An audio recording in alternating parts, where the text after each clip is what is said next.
Hello बच्चों, कैसे हैं आप सभी? Welcome to my class. Am I audible, visible to everyone? Am I audible to everyone? Are you able to hear me? So a very good evening to everyone. I am Tamsa Dagi, your biology educator on Rank Plus, and आज हमारा second lecture है of principles of inheritance and variation. Students, I really hope जो भी आपको मैं पढ़ा रही हूँ डेली बेसिस पे आप उसको सेल्फ स्टडी भी कर रहे हैं, बिकॉज विदाउट सेल्फ स्टडीज़ आपकी प्रिपरेशन बहुत ज़्यादा वीक है. You need to understand there is a difference between coaching classes and self studies. So you need to maintain a balance between both, right? चलिए तो स्टार्ट करते हैं आज की क्लास के साथ, that is principles of inheritance and variation का lecture second. और आज के लेक्चर में हम क्या करने वाले हैं? We will be studying about your inheritance of one gene. हमने पिछली क्लास में किया था, तो जाहिर सी बात है आज हम इनहेरिटेंस ऑफ टू जीन्स करेंगे. ठीक है, तो we will be doing inheritance of two genes and then फिर हम डाई हाइब्रिड क्रॉस उसमें आ ही जाएगा. बेसिकली टू जीन्स का मतलब ही डाई हाइब्रिड है. तो will study about the dihybrid cross. I will teach you each and everything about dihybrid cross. और उसके बाद में ना हम मेंडल का तीसरा लॉ भी देखेंगे, that is law of independent assortment. Then इसके अलावा हम और भी कुछ पॉलीजेनिक इनहेरिटेंस, प्लियोट्रॉपी, इन तरह के टॉपिक्स भी आज कवर कर लेंगे. ठीक है, क्योंकि हमारे पास आज काफ़ी समय है. सो 1.5 आवर की क्लास में I think we'll be able to finish all of these topics as well. All right बच्चे,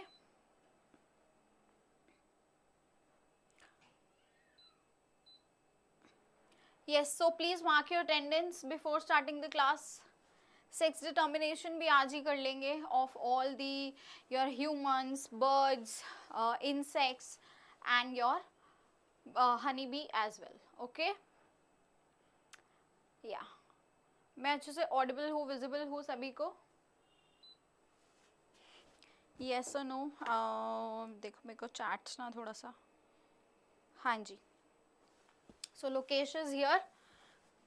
ऑल राइट, एनसीईआरटी ज़रूर खोल लेना. एक बार रिकैप कर लेते हैं पिछली क्लास में क्या क्या पढ़ लिया था हमने. क्या क्या पढ़ लिया था? कोई पढ़ के आया है? आप पढ़ के आए हो बच्चे? पढ़ के आए हो? क्या पढ़ा था हमने पिछली क्लास में? वी टॉक्ड अबाउट, सबसे पहले इंट्रोडक्शन हमने किया था. हमने बात की थी about the two terms, that is inheritance and variation. ठीक है, मैंने आपको ये दो टर्म्स के बीच में डिफरेंस बताया था कि इनहेरिटेंस और वेरिएशन का क्या मतलब होता है और इनके बीच में क्या डिफरेंस है. ठीक है, इनहेरिटेंस का मतलब होता है कि आपके जो कैरेक्टर्स है वो जीन्स के थ्रू नेक्स्ट जनरेशन में पास होते हैं. एंड वेरिएशन की अगर हम बात करें तो वेरिएशन क्या होता है? Variation is basically the difference, the degree of variety which is seen in the genetic forms. ठीक है, चलिए तो ये तो हमने बात की थी इंट्रोडक्शन की. इसके बाद में we talked about the Mendel के एक्सपेरिमेंट्स जो उन्होंने कंडक्ट किए ऑन पी प्लांट. एंड मैंने ये भी बताया था why Mendel took pea plant as an experimental model. ठीक है, और उसका बेसिक रीजन एक क्या था कि वहां पे उनको 7 कॉन्ट्रास्टिंग ट्रेट्स मिले थे. उसके अलावा भी बहुत सारे रीजन थे, बट मेन रीजन तो यही था ना कि यार 7 कॉन्ट्रास्टिंग ट्रेट्स ऐसे मिल रहे थे जिसमें से एक रिसेसिव, एक डोमिनेंट कैरेक्टर उनको हर बार ही मिल रहा था. उसकी वजह से एक्सपेरिमेंटेशन उनका बहुत ज़्यादा अच्छा हुआ and he got very nice results. ठीक है, then we studied about the inheritance of one gene. ठीक है, that is monohybrid cross.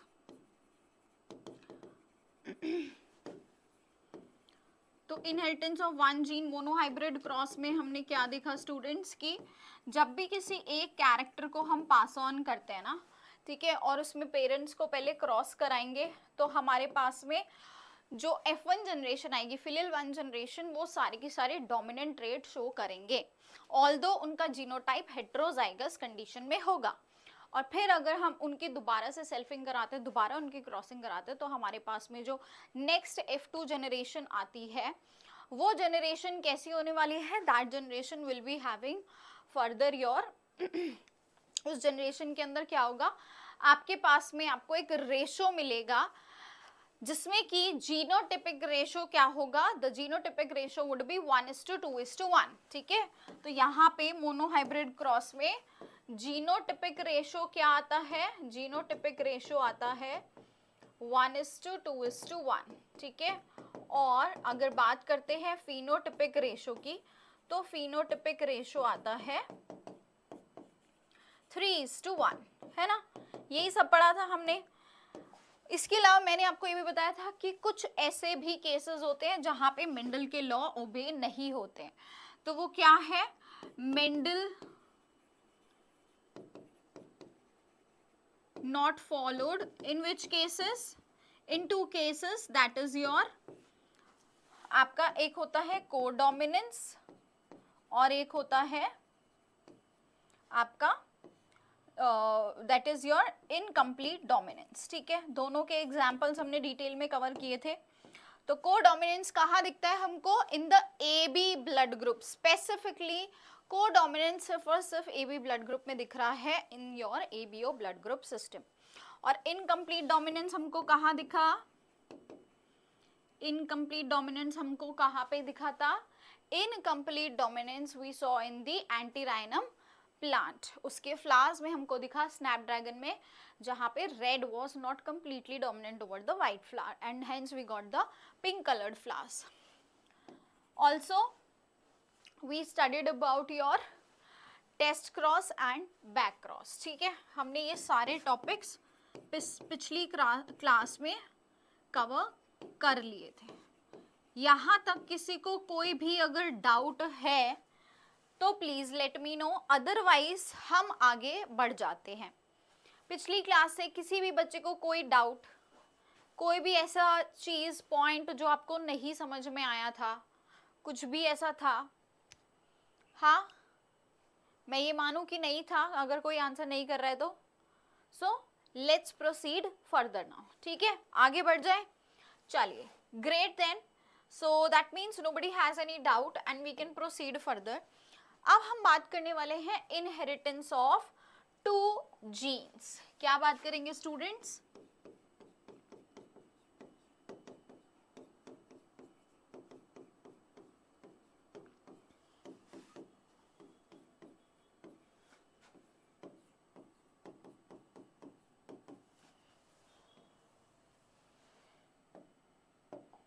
To jeans का इनहेरिटेंस।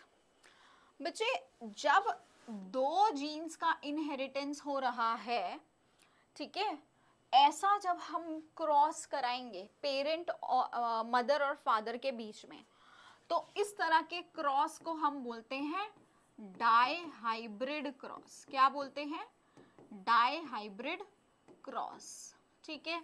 जहां पे हमने दो जीन का मतलब क्या है कि हम यहाँ टू कैरेक्टर्स ले रहे हैं, है ना। इसका मतलब क्या है, हम यहाँ पे टू कैरेक्टर्स ले रहे हैं, ठीक है। तो बच्चे हमने यहाँ कौन से कैरेक्टर्स लिए, तो हम यहाँ पे लेंगे दो कैरेक्टर्स हमारे, दैट इज सीड का शेप और सीड का कलर, ठीक है।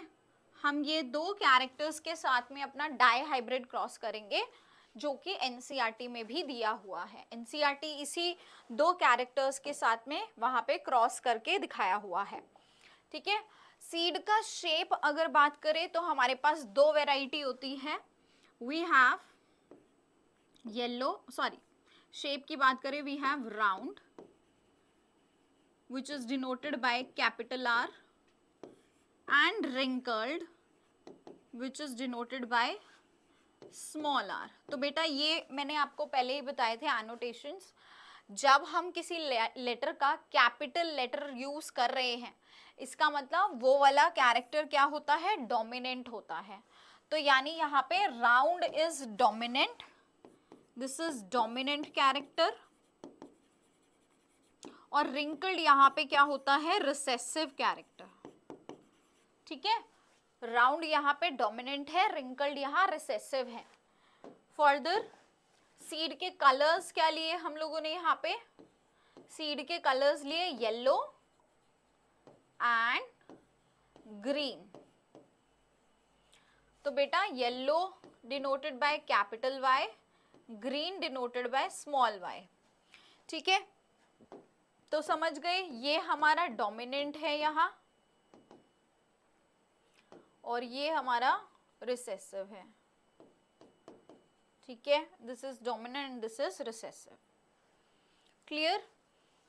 चलिए अब हम यहाँ पे करेंगे cross, that is your dihybrid cross. So let's perform the cross now.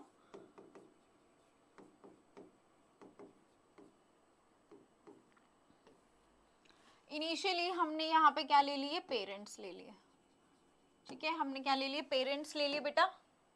So we have your male and female parents here. तो स्टूडेंट्स देखो, हमने जो पेरेंट्स लिए हैं, अगेन बिल्कुल जैसे हमने मोनो हाइब्रिड क्रॉस परफॉर्म किया था कि हमने होमोजाइगस डोमिनेंट से होमोजाइगस रिसेसिव को क्रॉस कराया था। ठीक है, just to simplify our results, जो कि एनसीईआरटी में भी किया हुआ है। तो सेम चीज हम यहाँ भी करेंगे। होमोजाइगस दोनों कैरेक्टर्स हमको क्या लेने हैं, डोमिनेंट लेने हैं। There is no heterozygosity, homozygosity. तो होमोजाइगस डोमिनेंट पेरेंट जिसके पास येलो कलर है और राउंड सीड्स हैं, समझे, येलो एंड राउंड सीड्स। सो ये कैसा कैरेक्टर है बच्चे, ये हमने कैसा जीनोटाइप लिया, होमोजाइगस डोमिनेंट। ठीक है, ये बात सबको समझ में आ रही है। हमने क्या लिया है पेरेंट, होमोजाइगस डोमिनेंट को हम होमोजाइगस रिसेसिव से क्रॉस कराएंगे।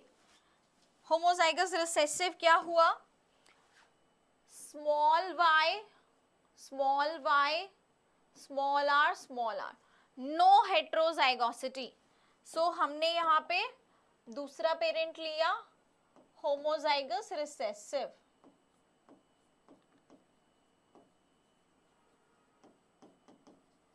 ठीक है, ये क्या हो गया बेटा, दिस इज ग्रीन और साथ में रिंकल्ड। ठीक है, ग्रीन और रिंकल्ड हो गया। ठीक है बच्चे, इतनी बात सबको समझ में आई। अब हमको यहाँ से गैमीट्स मिलेंगे।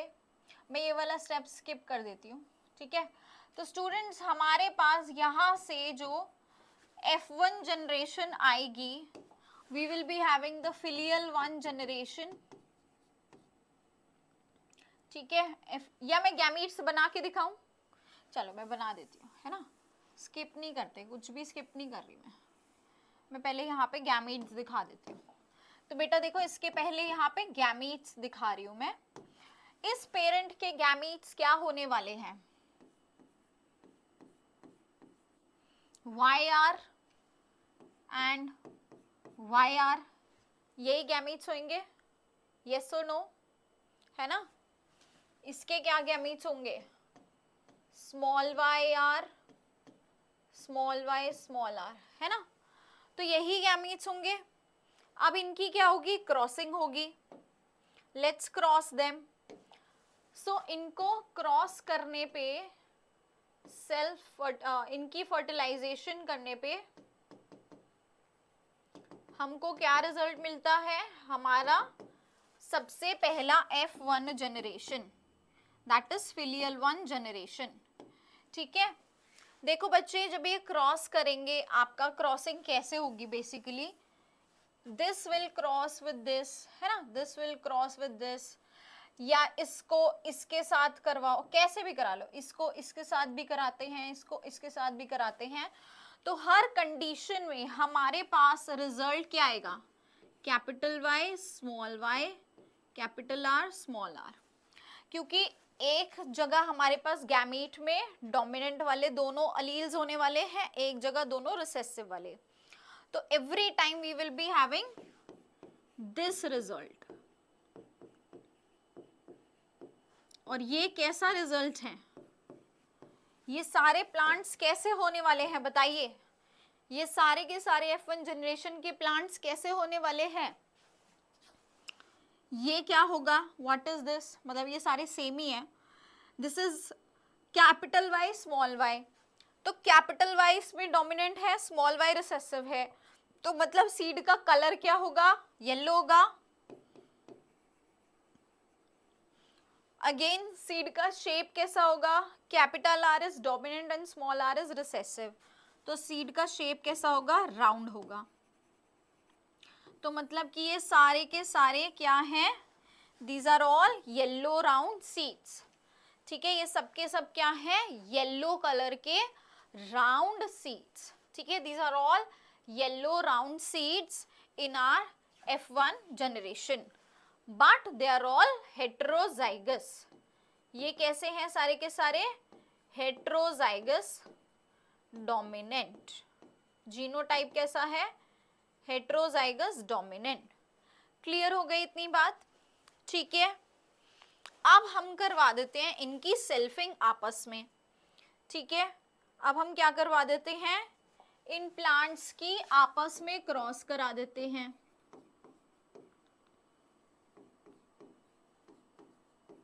बेटा देखो ये क्या था, हमारा F1 जनरेशन था, हमको यहाँ से F2 जनरेशन मिलेगा. गैमीट्स क्या आएंगे इससे हमारे पास में, यहाँ से कैसे गैमीट्स आएंगे, कैपिटल वाई कैपिटल आर, एक ये आ जाएगा. Then we will also have capital Y small r, ये भी हो सकता है. Then we will also have small y capital R and then we will also have small y small r. बेटा ये सारी पॉसिबिलिटी है इस प्लांट से गैमीट्स की, येस और नो, ये सारी पॉसिबिलिटीज हैं. सिमिलरली इस प्लांट से भी ये सारी पॉसिबिलिटी है, कैपिटल वाई कैपिटल आर भी आएगा, कैपिटल वाई स्मॉल आर भी आएगा, स्मॉल वाई कैपिटल आर भी आएगा और स्मॉल वाई स्मॉल आर भी आएगा. ठीक है, चलिए जी अब हम कर लेते हैं क्रॉस. ठीक है, let's do the dihybrid cross. ये हम स्क्वायर ही बना लेते हैं, हम डायमंड नहीं बना रहे एनसीईआरटी की तरह, हम स्क्वायर ही बना रहे हैं. ओके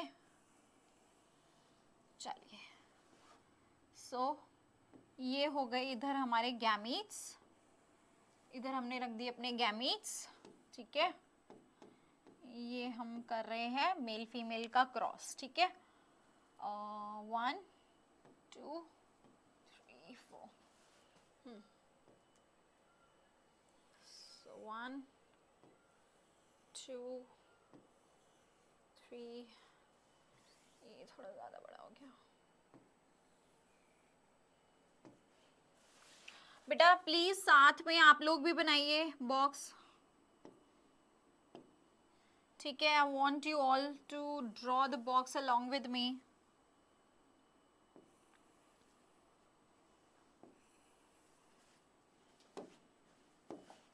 यस, अब हम क्या डालेंगे बेटा, अपने गैमीट्स डाल देते हैं यहाँ पे. Capital Y capital R, capital Y small r, small y capital R, small y small r. इसमें समय लग सकता है पर कोई बात नहीं, हम पूरा डाई हाइब्रिड क्रॉस एक बार तो परफॉर्म करेंगे, है ना. फिर आगे से रिविजन्स में नहीं करेंगे, आप अभी एक ही बारी अच्छे से सीख लो ताकि आगे कभी बार बार हमको करने की ज़रूरत ना पड़े ये वाला. ठीक है बेटा, चलिए मैं वाइट से करती हूँ just to avoid any confusion. ठीक है, सो द फर्स्ट बॉक्स, पहला बॉक्स फिल करें capital Y capital Y capital R capital R. ठीक है, इसको इससे क्रॉस किया, पहले ये वाली लाइन फिल करते हैं. अब इसको इससे क्रॉस करो, capital Y capital R small r. ठीक है, अब इसको इससे करो. सो जल्दी जल्दी करो आप लोग भी अब क्रॉस, फटाफट से सबका रिजल्ट आ जाना चाहिए मैम से पहले.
डन,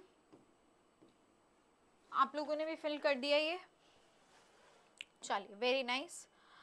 अब देखो अलग अलग कलर्स यूज करूंगी जस्ट टू डिनोट, ठीक है।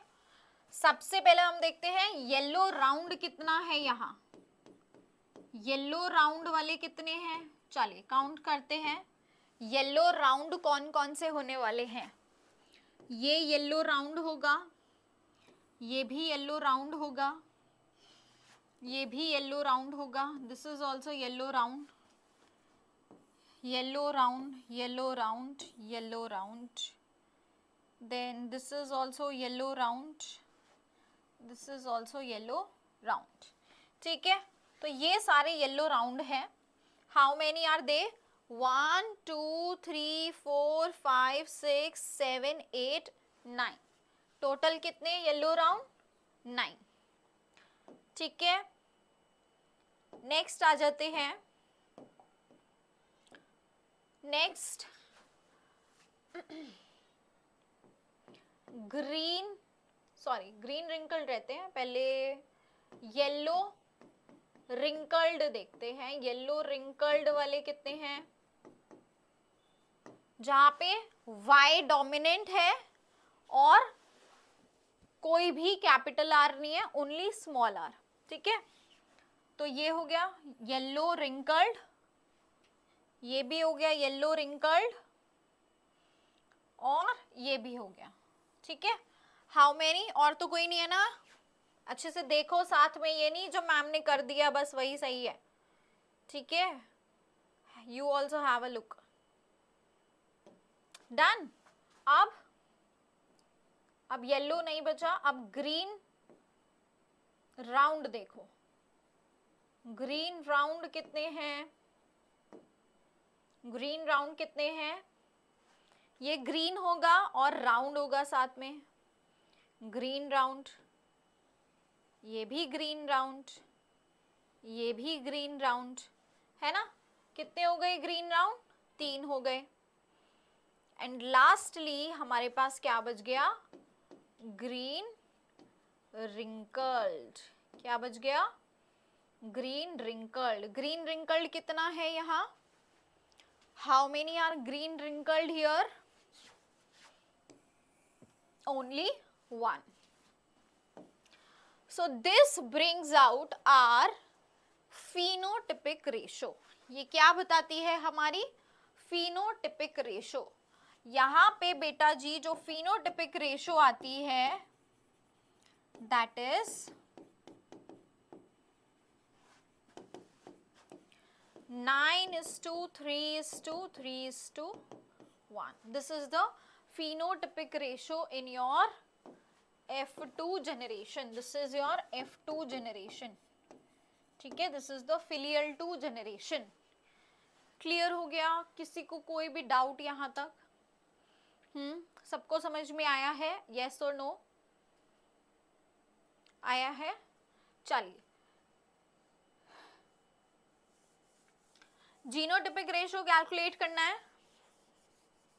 हाँ करना है, हाँ कि नहीं, चलो करते, लेट्स डू।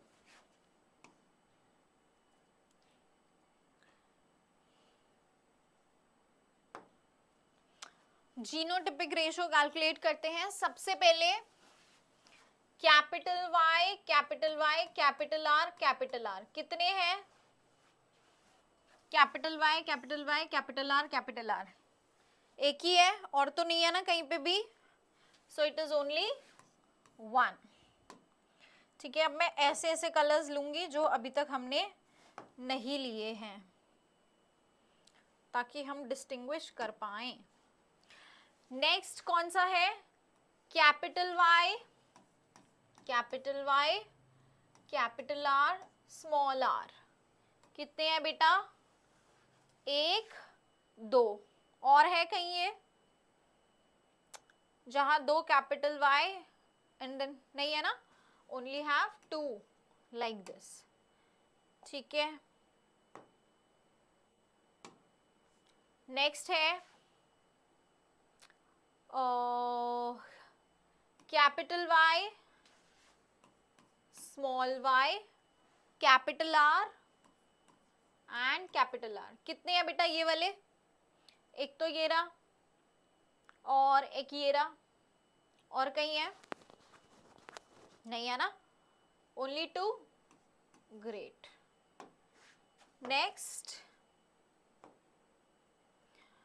नेक्स्ट है कैपिटल Y, स्मॉल r। कितने हैं? Capital Y, small r, again it is only one, ठीक है। नेक्स्ट बेटा, नेक्स्ट आ गया capital Y, small y, capital R, small r। सबको समझ में आ रहा है मैम क्या कर रही है? How many? 1 2 3 and 4। How many बच्चा? 4, ठीक है। नेक्स्ट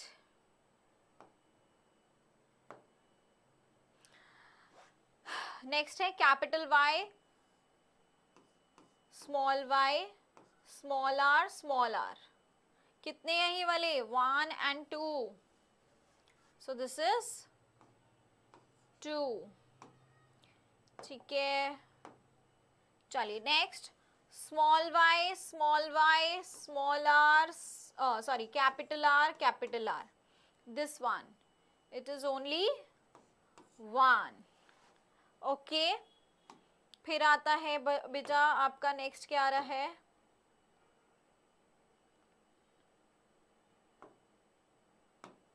हाँ जी, नेक्स्ट है स्मॉल y,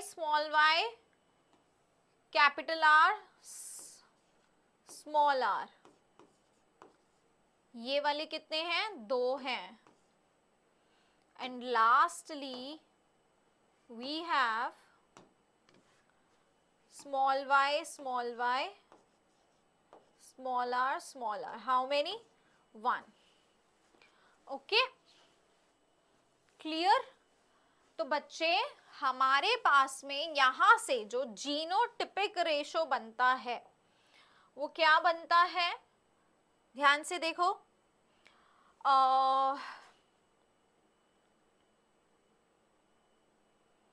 मैं ना अब इसको रिमूव कर रही हूँ यहाँ से, ठीक है। I am removing this just to make you write the genotypic ratio.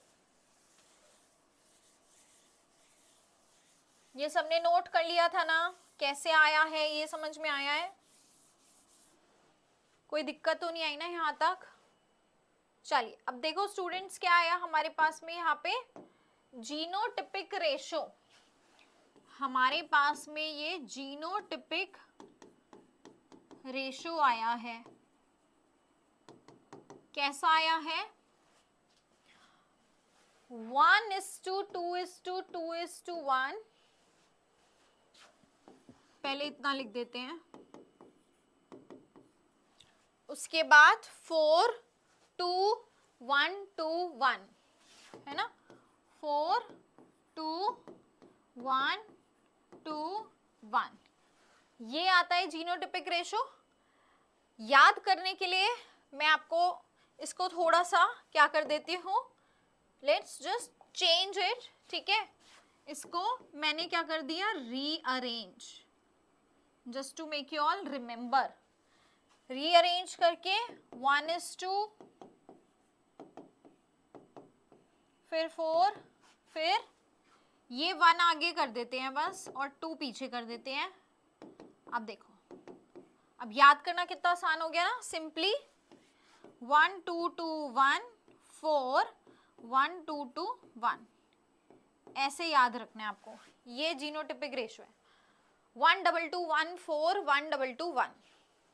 कोई मुश्किल है इसको याद करना? ठीक है बेटा, ये डाइहाइब्रिड रेशो किसका है? ये जीनोटिपिक रेशियो किसका है? डायहाइब्रिड क्रॉस का। इतनी बात सबको समझ में आ गई? यहाँ तक किसी को कोई कंफ्यूजन? कोई कंफ्यूजन तो नहीं है ना? चलिए, बहुत अच्छी बात है। अब देखो बच्चे, यहाँ पे डायहाइब्रिड क्रॉस में हमें एक इसके थ्रू मेंडल को एक और लॉ मिला जिसको हम बोलते हैं लॉ ऑफ इंडिपेंडेंट असॉर्टमेंट। क्या बोलते हैं? This is the third law, third Mendel's law.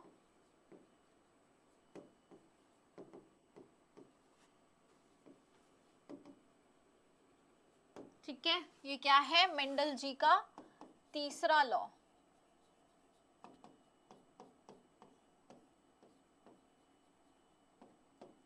That is law of independent assortment. ठीक,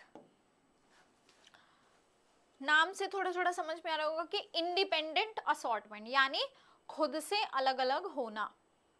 जिस तरह हमने लॉ ऑफ सेग्रीगेशन में देखा था कि जब गैमीट्स के अंदर हमारे अलील्स पास होते हैं वो इंडिपेंडेंटली सेग्रीगेट होते हैं। सेम इसी तरह डायहाइब्रिड क्रॉस में मेंडल जी ने ये बताया कि अगर दो कैरेक्टर्स या दो से ज़्यादा कैरेक्टर्स एक साथ पास हो रहे होते हैं तो वो एक दूसरे के इंडिपेंडेंट होते हैं। ठीक है, यानी अगर जैसे हमने अभी देखा ना, सीड का कलर और सीड का शेप, ये दो कैरेक्टर्स हैं स्टूडेंट्स। ठीक है, जब ये नेक्स्ट जनरेशन में पास हो रहे हैं तो सीड का कलर जो है वो इंडिपेंडेंटली जाएगा, सीड का शेप जो है वो इंडिपेंडेंटली जाएगा। ऐसा नहीं है कि जहां पे कलर होगा वहीं पे शेप होगी। यानी जैसे फॉर एग्जांपल अभी हमने पेरेंट लिया था ना, येलो एंड राउंड। ठीक है, क्रॉस कराया था तो हमारे पास क्या आया था? सॉरी, दूसरा पेरेंट हमने क्या लिया था? रिसेसिव। ठीक है, हमारे पास फिलियल 2 में जो रिजल्ट्स आए थे, हमको वहां पे येलो राउंड भी मिला है जो कि क्या है? पेरेंटल कॉम्बिनेशन है। हमको वहां पे येलो रिंकल्ड भी मिला है। ठीक है, मिला था ना, येलो रिंकल्ड 3 मिले थे। हमको वहां पे ग्रीन राउंड भी मिला है, हमको वहां ग्रीन रिंकल्ड भी मिला है। ठीक है, तो इसमें से स्टूडेंट्स ये और ये दो तो पेरेंटल कॉम्बिनेशंस हैं। क्या है? पेरेंटल कॉम्बिनेशंस, मतलब जो पेरेंट में भी थी, येलो राउंड और yellow wrinkled, this is also parental combination. लेकिन जो ये दो हैं, येलो रिंकल्ड और ग्रीन राउंड, ये दोनों नॉन पेरेंटल कॉम्बिनेशंस हैं। क्या है ना? नॉन पेरेंटल कॉम्बिनेशंस हैं। इनके अंदर हमको नई वैरायटी दिखी है जो पेरेंट से अलग है। अब इस एग्जाम्पल से हमको क्या पता चल रहा है कि जो सीड का कलर था येलो, वो हमेशा राउंड के साथ चिपका नहीं हुआ था। वो नेक्स्ट जनरेशन में येलो अलग पास हुआ, राउंड अलग पास हुआ। अगर ये दोनों चिपके रहते ना तो क्या होता? हमको कभी भी येलो रिंकल्ड जैसी कॉम्बिनेशन नहीं मिलती। भाई वो अगर एक साथ एक चलते हैं, हाँ, तो क्या हमको ये दूसरी नई वाली कॉम्बिनेशन मिलती? येलो रिंकल्ड कभी फॉर्म ही नहीं होती। समझ रहे हैं आप इस बात को? क्या बता रही हूं मैं? Did you understood? ठीक है, तो ये क्या है? ये नॉन पेरेंटल कॉम्बिनेशंस है बच्चे। यहाँ पे ये आपके पेरेंट से हट के है। रीजन इसका ये है क्योंकि जब दो जीन्स यानी दो कैरेक्टर्स पास हुए थे तो ये दोनों एक दूसरे से इंडिपेंडेंटली असॉर्ट होते हैं। फॉर एग्जाम्पल, जैसे मान लो दो दोस्त हैं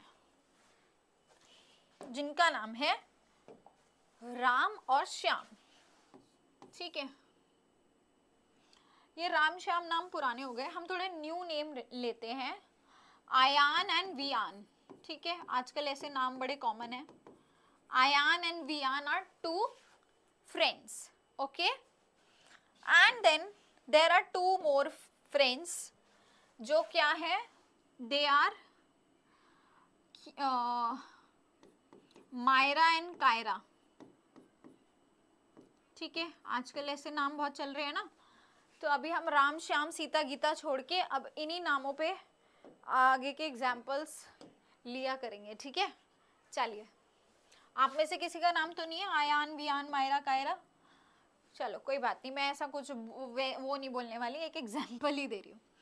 देखो बच्चे, आयान और वियान दो अच्छे दोस्त हैं, हमेशा साथ में रहते हैं, हमेशा खाते पीते हैं, है ना। पर इन्होंने एक दूसरे को कभी भी ये नहीं बोला कि तू हमेशा मेरे ही साथ चिपका रहेगा, या तू कभी भी दूसरे दोस्तों के साथ, दूसरे फ्रेंड्स के साथ बॉन्डिंग नहीं कर सकता।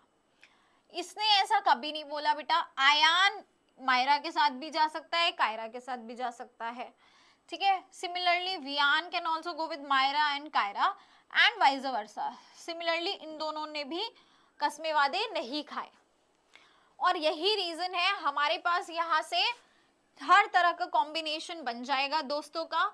हमारे पास आयान वियान का भी बनेगा, हमारे पास मायरा कायरा का कॉम्बिनेशन भी बनेगा, ठीक है। And Aayan can also be friend with Myra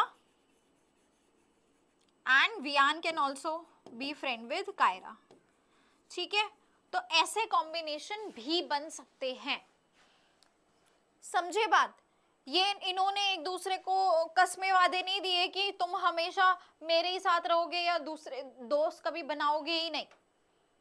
similarly seed के कैरेक्टर्स के साथ भी सेम ही चीज है। सीड का हो या फिर कोई भी कैरेक्टर हो यहाँ पे एग्जाम्पल सीड का ले रहे हैं, पर ऐसा नहीं है कि ये सब सीड के ही कैरेक्टर के साथ एक्सेप्शन है। It will go with any character जहां पे भी एक से ज्यादा कैरेक्टर्स पास हो रहे होंगे, एक से ज्यादा जीन्स इन्वॉल्व होंगे in passing on the information to the next generation, ठीक है। सो इसी को कहते हैं इंडिपेंडेंट असॉर्टमेंट। क्या होता है independent assortment? Whenever the characters passes, more than one character passes to the next generation, they assort independently of each other, ठीक है। whenever more than one character passes to the next generation,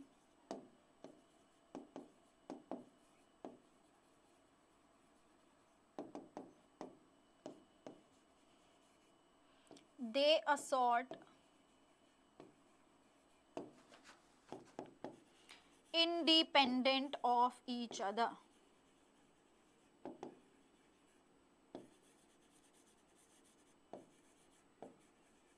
ठीक है। वो एक दूसरे से independently assort होते हैं। क्लियर हुई बात? यस और नो? ठीक है, डन। चलिए, so this tells all about your Mendel's law of independent assortment. Now students, ये जितनी भी इंफॉर्मेशन, मेंडल की जितनी भी इंफॉर्मेशंस थी, इनको दो साइंटिस्ट ने और ज़्यादा गहराई से पढ़ाई की और ज़्यादा गहराई से उनको देखने की कोशिश की। अब उन लोगों ने इन सारी स्टडीज़ को, जो जीन्स के बेसिस पे मेंडल ने लॉज दिए थे, उन सारे लॉज को क्रोमोसोम के जरिए देखने की कोशिश की। क्या किया? जितनी इंफॉर्मेशन अभी जीन्स की मेंडल ने दी थी, जो भी लॉ स्टेट किए थे, वही सारी चीजें उन्होंने क्रोमोसोम्स के अंदर देखने की कोशिश की। Who were those two scientists? वो थे आपके सटन एंड बोवेराय।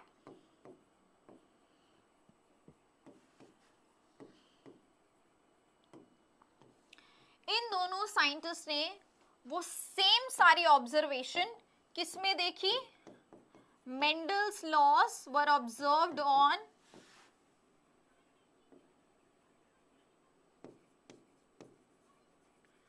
क्रोमोसोम्स। ठीक है, क्रोमोसोम्स पे सेम सारी इंफॉर्मेशन देखने की कोशिश की, तो वहां से क्या पता चला बच्चे कि जो हमारे क्रोमोसोम्स होते हैं, ठीक है, the chromosomes are actually responsible for carrying the information to the next generation. So अभी तक जो भी हमने पढ़ा था कि जो भी इंफॉर्मेशन है वो जीन पास कर रहा है, actually it was not the gene which was responsible for passing on the generation, but हमारे क्रोमोसोम्स होते हैं जो इंफॉर्मेशन को आगे पास करते हैं, and this was stated as chromosomal theory of inheritance। ठीक है, this was stated as chromosomal theory of inheritance। Chromosomal theory of inheritance यही कहती है कि जो एक्चुअल में इनहेरिटेंस हो रहा होता है वो जीन का नहीं होता, वो क्रोमोसोम का होता है। फॉर एग्जाम्पल मान लो कि ये कोई पेरेंट है, ठीक है, ये कोई दो पेरेंट है, इन्होंने आगे अपने गैमेट्स पास किए, मतलब इनके जो भी इनका सोमैटिक सेल है, मान लो ये इनका सोमैटिक सेल है, ठीक है, इसके अंदर हमने बोला कौन सा जीन है, ये पेरेंट है आपके प्लांट के, ठीक है, इनके पास हमने बोला क्या है भाई, टॉल प्लांट है ये, ठीक है, वी साइड की it is capital T and small T, यही बोला था ना, बट एक्चुअल में ये कैपिटल टी नहीं होता, ये कैपिटल टी एक क्रोमोसोम के अंदर जीन है, ठीक है, ये इस तरह से क्रोमोसोम होते हैं जो आगे फर्दर पास होंगे, राइट। ये बेटा अपने गैमीट्स यहां से बनाएगा, जब यहाँ के गैमीट्स बनेंगे, सेक्स सेल बनेंगे, तो हमने बोला था कि हमारे पास यहाँ कैपिटल टी आ जाएगा, ये स्मॉल टी, बट एक्चुअल में क्या आया हमारे पास में एक एक सेट ऑफ क्रोमोसोम, ठीक है, हमारे पास क्या आ रहा था, वो क्रोमोसोम, ये यही तो पढ़ रहे थे ना हमारे सटन एंड बोवराय ने, यही तो चीज देखी कि वो जो चीजें पास हो रही थी ना, वो जीन पास नहीं हो रहा था, वो पूरा का पूरा क्रोमोसोम पास हो रहा था, ठीक है। फिर हमने ये देखा कि जब हम इनकी क्रॉसिंग कराते हैं तो हमारे पास में इस तरह के सेल्स आते हैं, ठीक है, अगेन ये फिर से हमारे क्या बन गए थे, डिप्लॉयड सेल, जिनके अंदर दोबारा से पूरा का पूरा क्रोमोसोम का सेट वापस आ गया, समझे। तो it was actually the chromosome that was being passed on, ठीक है, chromosome was being passed on to the next generation.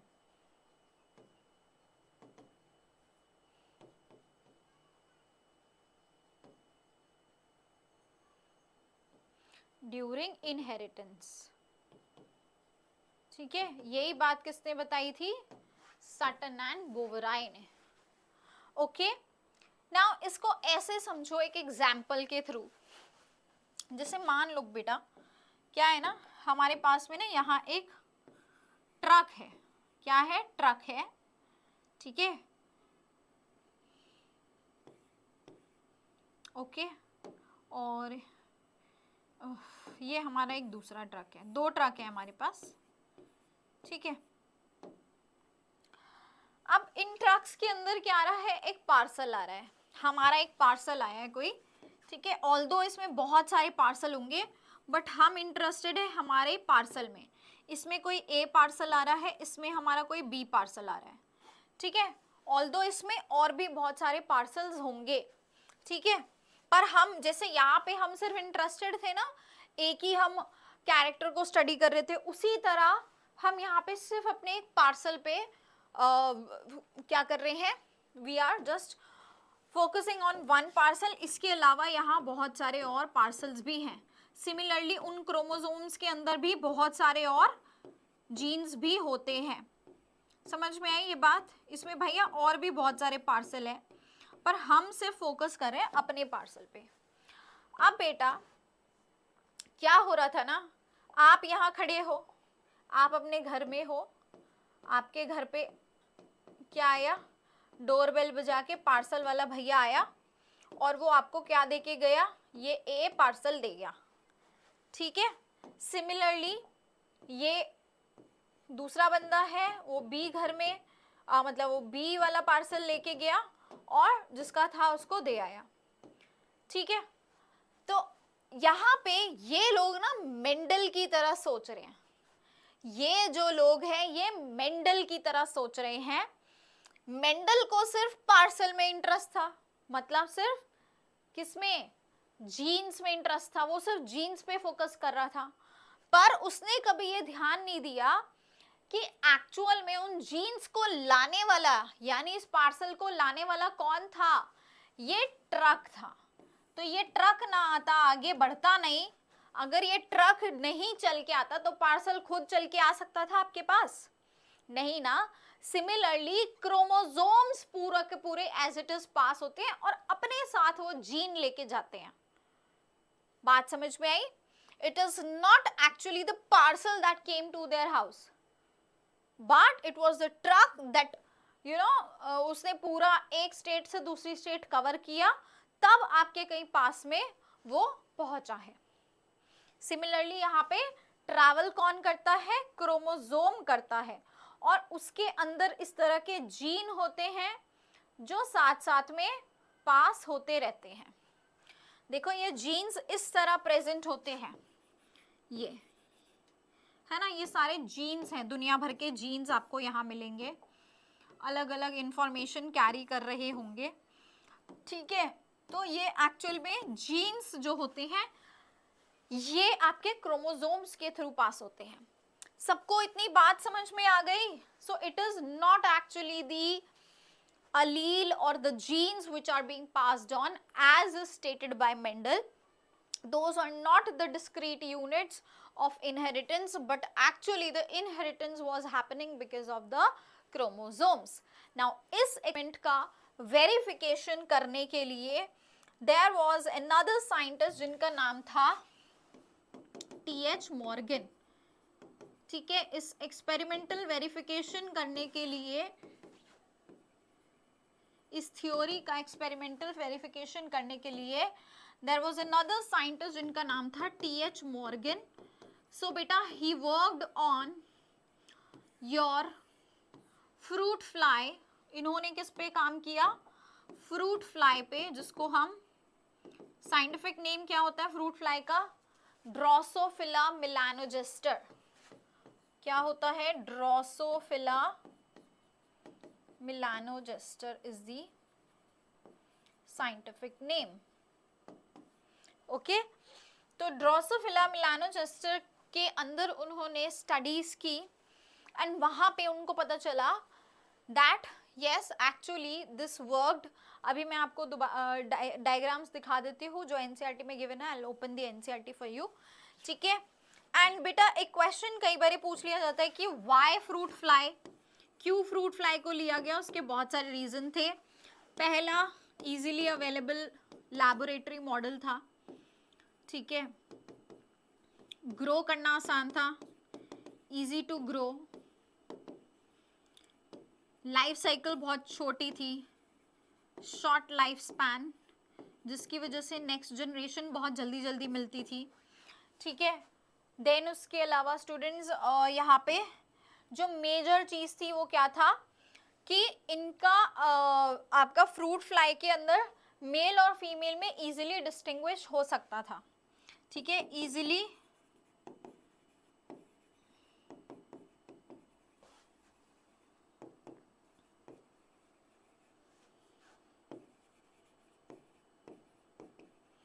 Mail and female के बीच में इजीली डिस्टिंग्विश किया जा सकता था। क्लियर हो गई बात, यस और no?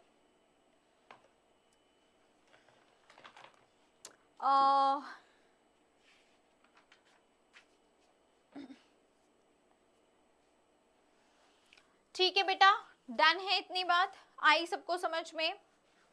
Okay, so that is why the fruit fly was being used and also yes that यहाँ पे इजीली इसके अंदर वेरिएशन, इसके अंदर हेरिडिटरी वेरिएशंस भी काफी सारे नोटिस हुए, ठीक है, हेरिडिटरी वेरिएशंस भी काफी सारे नोटिस हुए, जिसकी वजह से it was a very good experimental model for T H Morgan.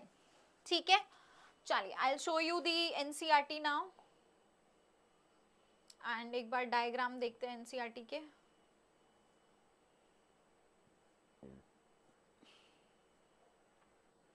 आप लोग भी एक बार एनसीईआरटी ओपन कर लो प्लीज। अच्छा, अभी तक जो भी कुछ पढ़ाया है कुछ दिक्कत तो नहीं आई ना? चलिए, great.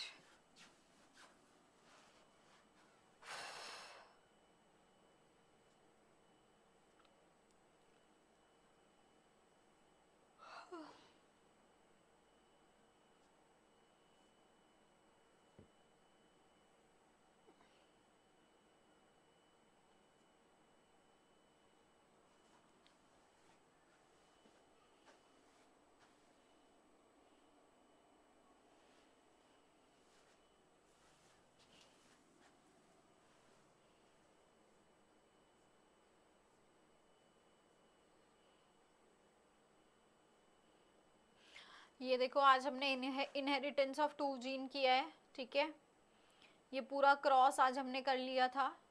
Same yellow round seed wrinkled green, यही वाला सेम एक्सपेरिमेंट हम लोगों ने किया है and we got the same results, that is 9:3:3:1, ठीक है, जो कि आप यहाँ भी इजीली देख पा रहे हैं।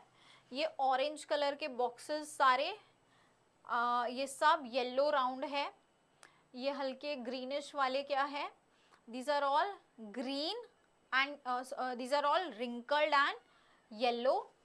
देन उसके बाद में ये पिंक वाले जितने भी हैं, इनफैक्ट आप इमेजेस भी देख सकते हैं, they are all round and green और साथ में आपकी ये रिंकल्ड एंड ग्रीन। तो यानी यहाँ पे फिनोटिपिक रेशो 9:3:3:1 है। और मैंने आपको आज जीनोटिपिक रेशो भी करा दिया, क्या होता है 1:2:2:1:4:1:2:2:1, ठीक है, 1:2:2:1 4 1:2:2:1। ओके, मैं जो दिखाना चाह रही हूँ that is the chromosomal theory of inheritance का टॉपिक।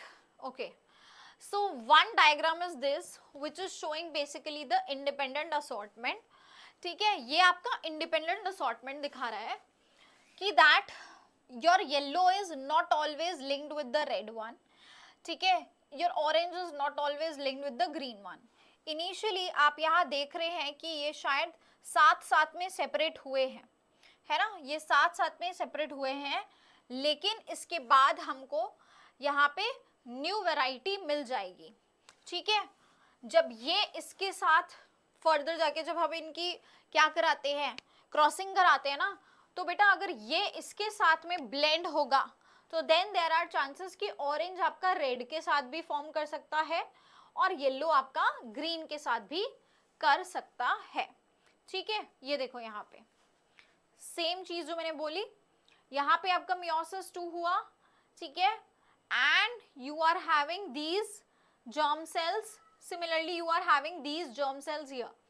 सो हमारे पास 2 पॉसिबिलिटी आ गई इनकी, अगर हम सेल्फिंग कराएंगे यहाँ पे इन वाले जर्म सेल्स की अगर सेल्फिंग कराएंगे तो या तो ये इसके साथ फ्यूज करेगा, है ना, और ये इसके साथ, यही पॉसिबिलिटी होती है।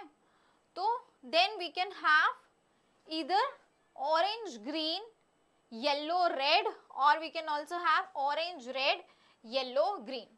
सो any of the combination can form in both the cases. इस केस में हमारे पास इन दोनों में से कोई भी कॉम्बिनेशन बन सकता है। समझ में आया कि नहीं आया? बेटा जब यहाँ पे मियोसिस 2 होता है तो उस मियोसिस 2 में नहीं पता कि इसके साथ ये क्रोमोसोम भी जा सकता है, इसके साथ ये भी जा सकता है, इसके साथ ये भी जा सकता है, इसके साथ ये भी जा सकता है। तो दोनों केस में ये भी पॉसिबिलिटी है, ये भी है, ये भी है और ये भी है। हमारे पास में ये वाले जर्म सेल्स भी आ सकते हैं, ये भी आ सकते हैं, ये भी आ सकते हैं और ये भी आ सकते हैं। कलर से सिंपली बताने की कोशिश की, बहुत अच्छा एक्सप्लेनेशन है इस डायग्राम में। नेक्स्ट है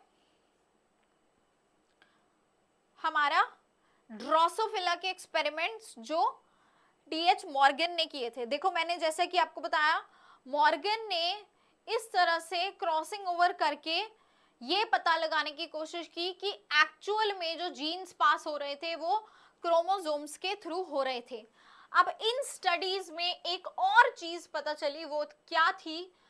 वो ये थी students, there were 2 more terms that were discovered, that is linkage and crossing over। 2 और टर्म्स यहाँ पे डिस्कवर हुई, क्या?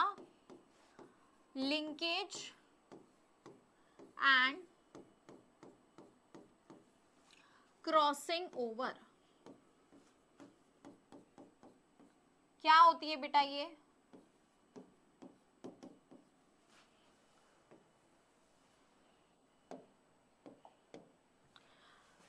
देखो लिंकेज क्या है, टर्म से हमको पता चल रहा है ये हमारा एक क्रोमोसोम है, ठीक है। यहाँ पे जो जीन्स हैं वो कैसे हैं? एक जीन यहाँ है, चलो मैं खाली इसी को ले लेती हूँ, एक सिंगल को ले लेती हूँ। एक जीन यहाँ है और दूसरा जीन कहाँ है? यहाँ है, ठीक है। ये है हमारा क्रोमोसोम ए। दूसरे क्रोमोसोम पे, बी वाले पे, एक जीन यहाँ है और दूसरा जीन यहाँ है। तो आप मुझे बता सकते हैं स्टूडेंट्स, इनमें से ज्यादा लिंक्ड कौन सा है? ज्यादा लिंक्ड, लिंक का मतलब क्या होता है? कोई आपके पास हो, है ना, कोई आपके पास होता है, लिंक होना, है ना। तो लिंक, ज्यादा लिंक्ड कौन सा है? Which one is more linked? कहाँ पे जीन ज्यादा लिंक्ड है? सो इनके बीच में physical distance is more physical distance.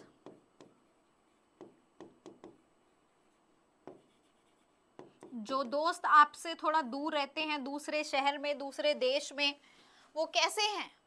उनका फिजिकल डिस्टेंस ज्यादा है ना, तो आप उनसे क्या हो? लेस लिंक्ड होते हो, बहुत कम बात हो पाती है, बहुत कम मिल पाते हैं, है ना। ऐसे आपके कुछ रिश्तेदार होंगे, कजन्स होंगे, जो फिजिकल डिस्टेंस जिनके साथ ज्यादा होगा, दूसरे शहर में होंगे और आप उनसे बहुत कभी कभी मिल पाते हैं, ठीक है। तो you are less linked there. And यहाँ पे क्या है?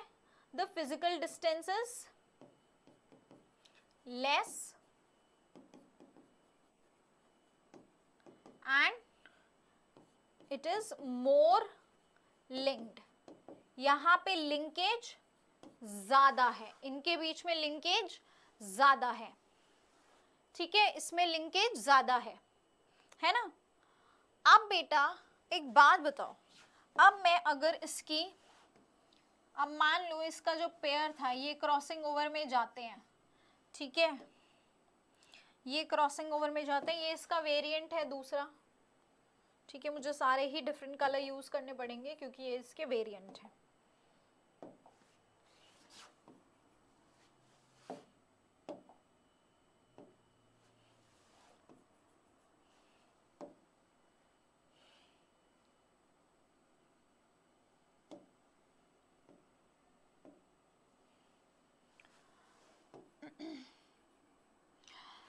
बेटा देखो जहां पे लिंकेज ज्यादा है, ठीक है, अब आपका जब मियोसिस होएगा, है ना, ये एक क्रोमोसोम है, इनके बीच में इस तरह से क्या होती है? क्रॉसिंग ओवर होती है, इधर भी क्रॉसिंग ओवर होगी, ठीक है। आप खुद सोच के देखो, जब ये सेगमेंट इधर आएगा और ये इधर आएगा तो देयर आर हाई चांसेस कि ये गेम आपकी पलट के कैसे हो जाएगी?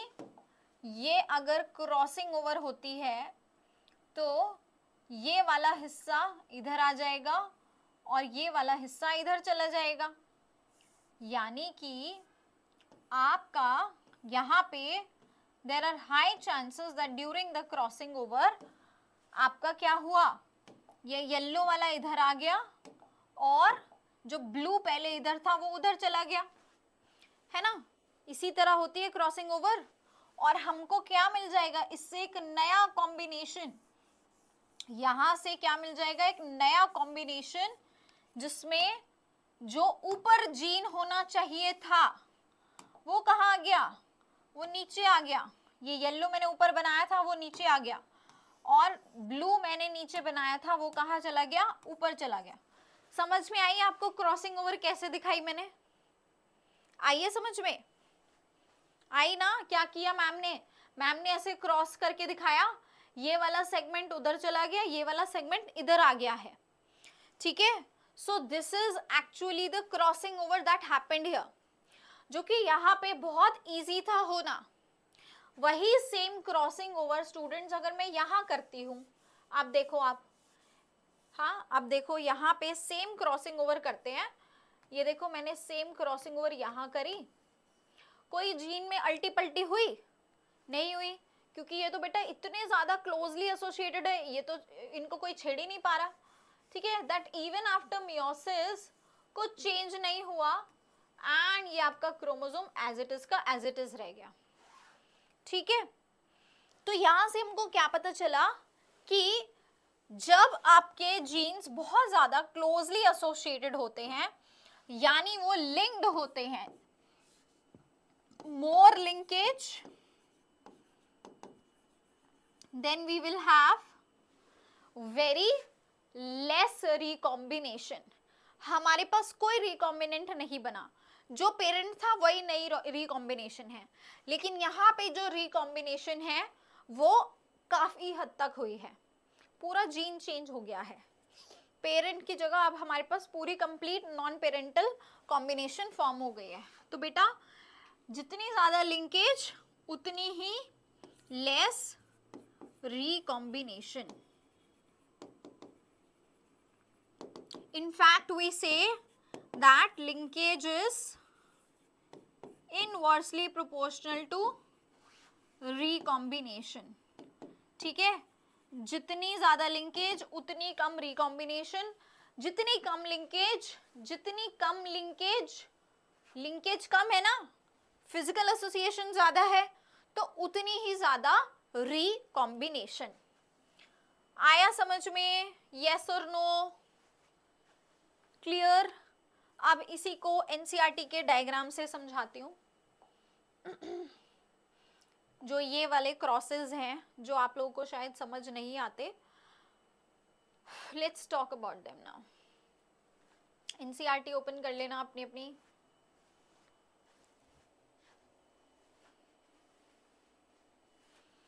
मुझे यहाँ तक किसी को कोई दिक्कत तो नहीं है, सब कुछ समझ में आ रहा है।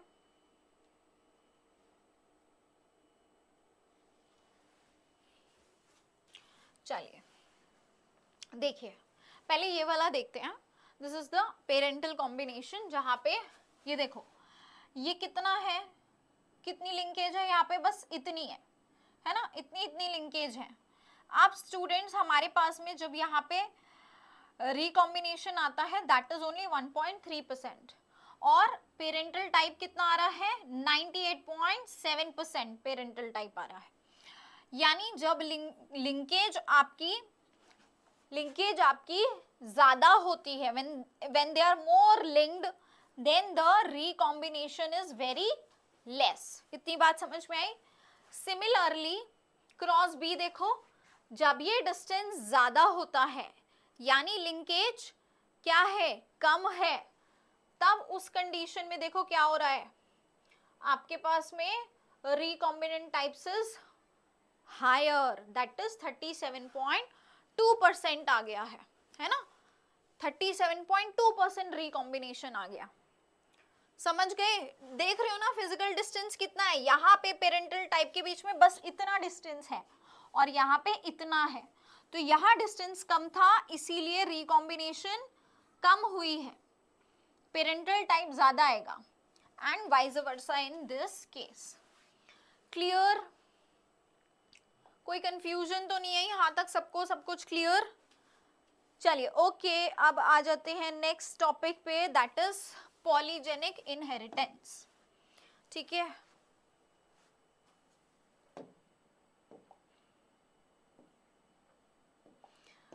मेरे हिसाब से सेक्स डिटर्मिनेशन इस क्लास में नहीं हो पाएगा, हम अगली क्लास में कर लेंगे, कोई बात नहीं। ठीक है, नेक्स्ट क्लास में कर लेंगे मेंडेलियन डिसऑर्डर्स और अपना म्यूटेशन इन सेक्स डिटर्मिनेशन। चलिए okay, so yeah we were talking about polygenic.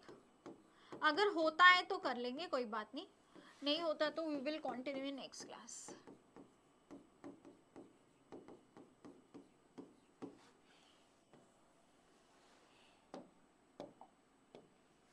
Polygenic inheritance, poly का मतलब क्या है? मेनी है ना, genic means genes, simple language.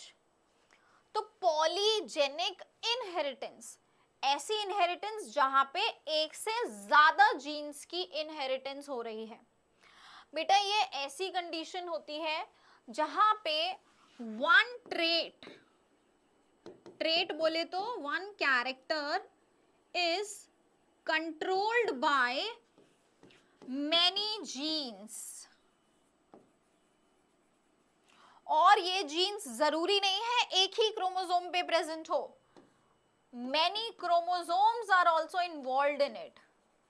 ठीक है, ये अलग अलग क्रोमोसोम्स पे भी प्रेजेंट हो सकते हैं ये जीन्स, राइट। तो जब ऐसी कंडीशन होती है जहां पे एक ट्रेट, एक कैरेक्टर को कई सारे जीन्स कंट्रोल करते हैं, उसी को हम बोलते हैं पॉलीजेनिक इनहेरिटेंस। फॉर एग्जाम्पल आपका स्किन का कलर, ठीक है, स्किन का कलर फॉर एग्जाम्पल, अभी मान लो ये कंट्रोल कर रहे हैं आपके, these are controlled by A B B C C gene. ठीक है, 3 जीन हमारे मिलके कंट्रोल कर रहे हैं। अब इसमें भी इनके अलग अलग वेरिएंट्स हमको मिलेंगे। We will have this,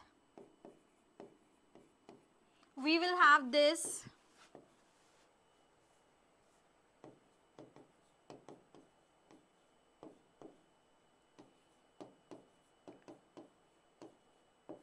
so different conditions हमको यहाँ पे traits देखने को मिलेंगे।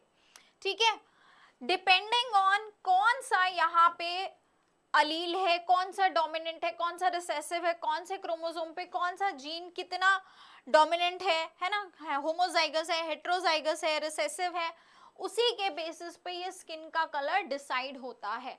That is why we have a huge variety in our skin colours.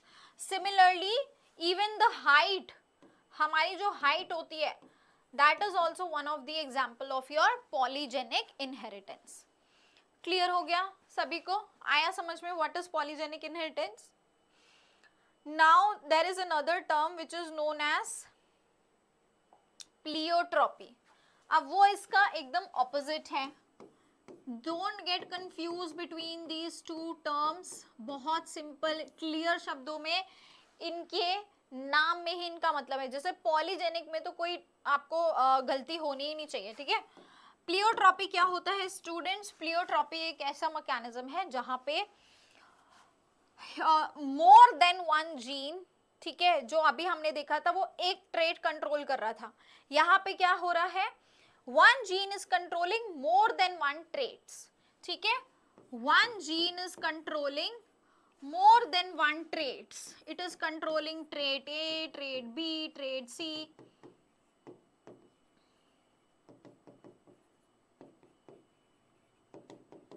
समझे? So one gene is controlling more than one traits. This is known as pleiotropy or pleiotropism. इसका एक example है आपका sickle cell anaemia for example, ठीक है, phenyl ketonuria,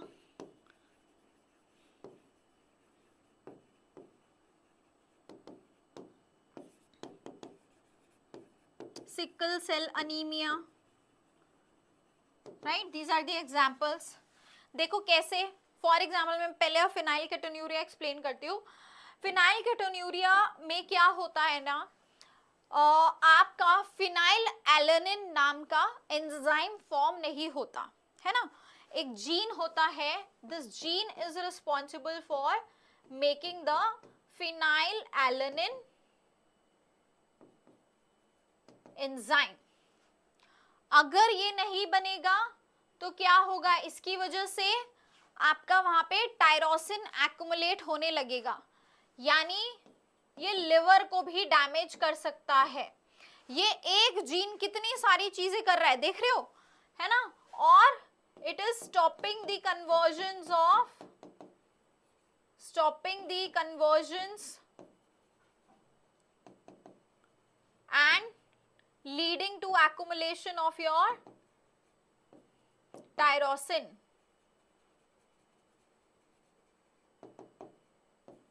अब इस एक जीन की वजह से कितनी सारी दिक्कतें आ रही हैं, तो यानी एक जीन कंट्रोल करता है बहुत सारे फैक्टर्स, बहुत सारे ट्रेट्स, बहुत सारे कैरेक्टर्स इन द बॉडी। इसी को हम कहते हैं प्लियोट्रॉपी या प्लियोट्रोपिज्म। क्लियर हो गई बात। Same happens in the case of your sickle cell anaemia. तो in the case of sickle cell anaemia, your one of the protein is not being form, the clotting factor, जिसकी वजह से इन sickle cell anaemia आपका क्या हो रहा है, there is the change in your gene, mutation हो जाता है, जिसकी वजह से there is your sickle celled RBCs बनने लगते हैं और आपकी ओवरऑल बॉडी की सर्कुलेशन में भी फर्क आ जाता है, जिससे रेस्पिरेटरी में भी प्रॉब्लम आएगा, सर्कुलेटरी में भी प्रॉब्लम आएगा। तो एक जीन की वजह से आप देख लो कितनी सारी चीजें अफेक्ट हो रही है, कितने सारे कैरेक्टर्स, कितने सारे ट्रेट्स अफेक्ट हो रहे हैं। इसी को प्लियोट्रॉपी या प्लियोट्रोपिज्म कहते हैं। अंडरस्टूड? ठीक है, चलिए ये लास्ट टॉपिक था। अब देखो हमारे पास टाइम है सेक्स डिटर्मिनेशन पढ़ने के लिए, है वैसे कर सकते हैं। चलिए let's finish this of as well. चलिए let's study about the sex determination also. ज्यादा फास्ट तो नहीं हो रहा, सेक्स डिटर्मिनेशन रहने दूं या करना है? देखो हमारे पास टाइम है तो we can do the topic, है ना, 1.5 घंटे को तो कंज्यूम करते हैं। सेक्स डिटर्मिनेशन, इसमें ह्यूमंस तो आपने बचपन से बहुत बार पढ़ लिया होगा, ठीक है, वो इजीली समझ आ जाएगा। सबसे पहले हम पढ़ते हैं XY टाइप, जो कि हमको कहाँ दिखता है, ह्यूमंस में और ड्रोसोफिला में, है ना, ह्यूमंस में मिलता है, इवन सेम हमको ड्रोसोफिला में भी मिलता है। देखो ह्यूमन बीइंग का हमको कैरियोटाइप पता है, मेल में we have this what, we have 44 autosomes plus sex वाले गैमीट्स, है ना, सेक्स सेल्स कौन से होते हैं, that is XY in the males. यहाँ पे बात करें तो 44 autosomes plus XX in the females, right. अब यहाँ से क्या होगा बच्चे, these are responsible for your formation of gametes. यहाँ से गैमीट्स बन के आएंगे हमारे पास में, क्या क्या हमारे पास, either we will have an X sperm or we will have an Y sperm. If we talk about the ova, so it will be always a X chromosome, है, फीमेल के पास हमेशा X क्रोमोसोम होगा। बेटा जब ये X वाला इस X से फ्यूज करता है तो हमारे पास XX कंडीशन आएगी, यानी it will be a girl. हमारे पास में क्या आएगी, एक गर्ल चाइल्ड आएगी। और जब ये इसके साथ फ्यूज करेगा then there will be a boy child. So there is 50-50% chances that it could be a girl or it could be a boy, and it all depends on what, ये कौन determine कर रहा है कि boy होगा या girl, it is being determined by these sperms. ये sperms determine कर रहे हैं कि गर्ल चाइल्ड होगी या बॉय चाइल्ड होगी। So hence this type of gamety, जहां पे मेल के अंदर हमको दो तरह के गैमीट्स मिलते हैं X and Y, whereas female में सिर्फ एक ही टाइप है, दैट इज X। इसको हम बोलते हैं मेल हेट्रोगैमेटी, जहां पे मेल के अंदर दो तरह के हमको गैमीट्स मिल रहे हैं, and males are only responsible for determining the sex of the child, and same happens in the case of drosophila में भी एग्जैक्टली सेम चलेगा।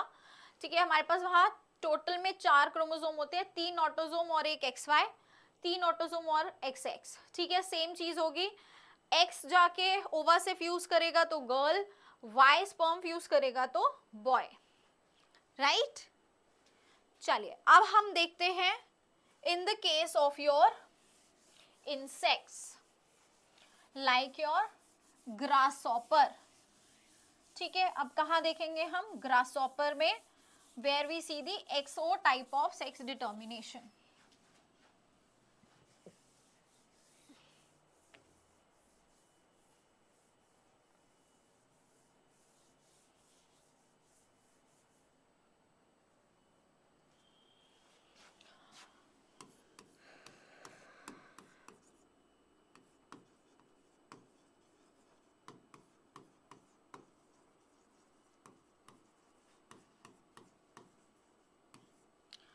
So in the case of grasshopper we have XO type of sex determination। ठीक है, mail हो गया, ये हमारा female हो गया। Here the gametes are XO, here the gametes are XX, same just like the humans। Now बेटा gametes यहाँ से क्या आएगा, X and O। O basically represent that there is no chromosome, O means 0 here। ठीक है, it means 0 chromosome, right? So that means it does not have any chromosome, it is 0 chromosome। You understood? Okay, so these are the gametes here। यहां से हमारे पास में हमेशा X type का ही ओवा आएगा। अगर बच्चे ये इसके साथ फ्यूज करता है, देयर इज अ फीमेल, है ना, जिसका अगेन 50% चांस है। ये अगर इसके साथ फ्यूज करता है, again we have a male, जिसका भी 50% चांस है। तो अगेन यहाँ पे भी हमने क्या देखा, we again saw the male heterogamety here, where male is responsible for determining the sex of the next generation। तो जिस भी ऑर्गेनिज्म का जो भी जेंडर में हेट्रोगैमेटी होगी, वही समझना, वही डिटरमाइन करता है नेक्स्ट जनरेशन का जेंडर या सेक्स। ठीक है, नेक्स्ट आ गया बेटा, इसके बाद में हमारा बर्ड। अब आपको थोड़ा सा डिफरेंट नजर आएगा, क्योंकि कोई गेस कर सकता है क्यों, why it is different? Anybody? Can anyone guess here why it is different?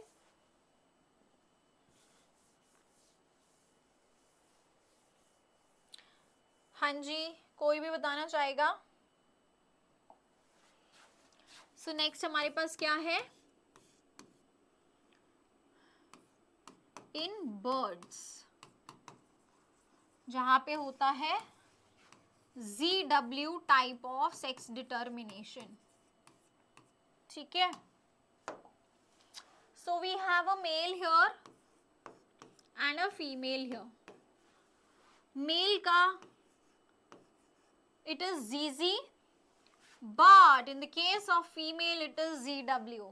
now you understood why it is different, है ना, इसीलिए डिफरेंट है बेटा, क्योंकि यहाँ फीमेल शो करती है हेट्रोगैमेटी, फीमेल हेट्रोगैमेटी शो करती है, फीमेल के गैमीट्स डिफरेंट होते हैं। ठीक है, अब आप देखो क्या होगा, मेल के पास बेटा ZZ ही है, तो यानी कि मेल का जो स्पर्म होगा वो हमेशा Z ही होने वाला है ना, मेल का स्पर्म हमेशा Z होगा, इसके पास एक ही है ऑप्शन। लेकिन यहाँ पे हमारे पास अब दो तरह के ओवा आ सकते हैं, we can have 2 type of ova here. हमारे पास Z टाइप का ओवा भी आ सकता है, W टाइप का भी आ सकता है। तो अगर तो बेटा ये स्पर्म इसके साथ मीट करेगा तो then we will have a male. Okay, अगर ये इसके साथ में फ्यूज करता है then we will have a female. Again इनका 50-50% ही चांस है, ठीक है। So this type of gamety is known as female heterogamety. ये एक लौता ऐसा केस है जहां पे फीमेल डिटरमिन करती है कि नेक्स्ट जनरेशन का सेक्स क्या होने वाला है, राइट।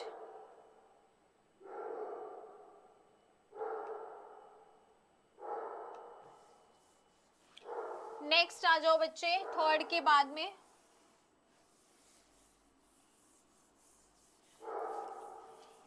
इनफैक्ट ये लास्ट है, दैट इज इन बीज, ठीक है। ये हमारा लास्ट टाइप का है बेटा। यहां पे एक अलग ही चीज चलती है, you will just wait a second ना।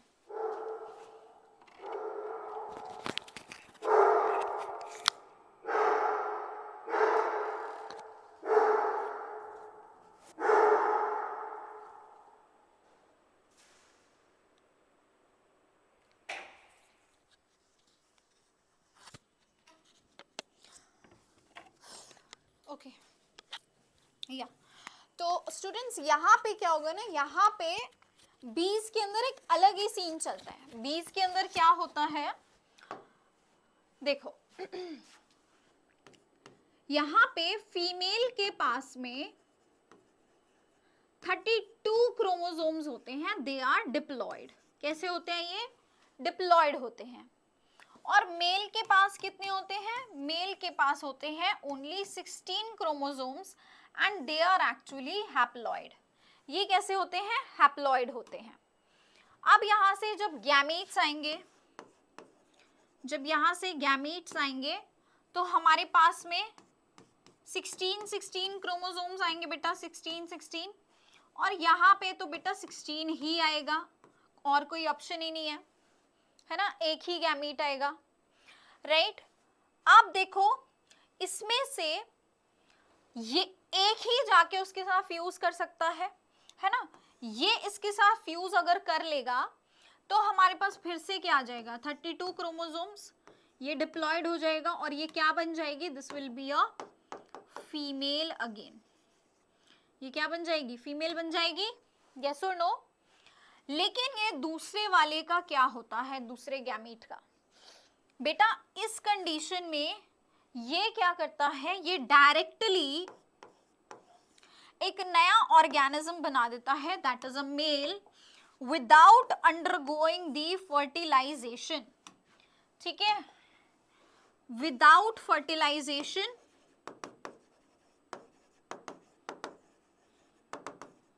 Bye a process known as, कोई बता सकता है क्या प्रोसेस होता है ये? Very very important, parthenogenesis. Parthenogenesis बेटा हनी बी के अंदर ये एक बहुत ही ज्यादा रेयर सी कंडीशन देखने को मिलती है, जहां पे इनके फीमेल्स के कुछ गैमीट्स बिना फर्टिलाइज किए हुए डायरेक्टली मेल में कन्वर्ट हो जाते हैं। तो बिना फर्टिलाइजेशन के क्योंकि ये फॉर्म होते हैं, इस प्रोसेस को बोलते हैं पार्थेनोजेनेसिस। और ऐसे मेल्स क्या होते हैं? These are non fertile, infertile होते हैं। ये क्या होते हैं? दीज आर इनफर्टाइल और इनको हम बोलते हैं ड्रोन्स। क्या बोलते हैं इनको? ड्रोन्स बोलते हैं। क्लियर? बाकी आपके क्या बन जाती है? जो फर्टिलाइज हो जाएगी वो फीमेल बना देगी। क्लियर हो गया? डन जी? यस और नो? चलिए now let's do the questions quickly.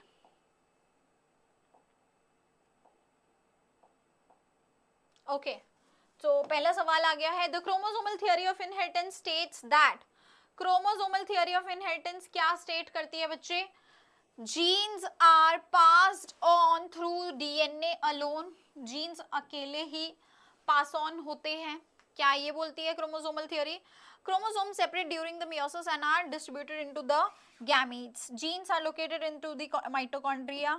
All traits are inherited independently. No. So ये B ऑप्शन एकदम करेक्ट है. Chromosomes separate होते हैं meiosis के दौरान और डिस्ट्रीब्यूट होते हैं gametes में. ठीक है, तो एक्चुअल में जो आपके नेक्स्ट जनरेशन में पास होते हैं वो क्रोमोसोम्स है, जो कि सटन एंड बोवराई ने बताया था with his chromosomal theory of inheritance. यही बताया था सटन एंड बोवराई ने कि it is actually the chromosomes that is being passed on to the next generation which are carrying the genes. It is not the genes alone. वो truck खुद वो parcel खुद नहीं जा रहा, बल्कि वो ट्रक लेके जा रहे हैं उस पार्सल को. अब कभी नहीं भूलोगे ये कॉन्सेप्ट, ठीक है? चलो next question. In Mendelian inheritance The principle of independent assortment क्या कहता है? Genes on the same chromosome are inherited together? No. Genes on different chromosomes assort independently of one another? Exactly, absolutely correct. All traits are inherited. Chromosomes do not segregate during meiosis. ये एकदम गलत है. So the correct answer is option number B. Right? चलिए next. If a trait is polygenic, अगर कोई trait polygenic है, then its expression, तो उसका एक्सप्रेशन क्या होगा? Is determined by a single pair of alleles. एक सिंगल पेयर उसका एक्सप्रेशन को संभालता है?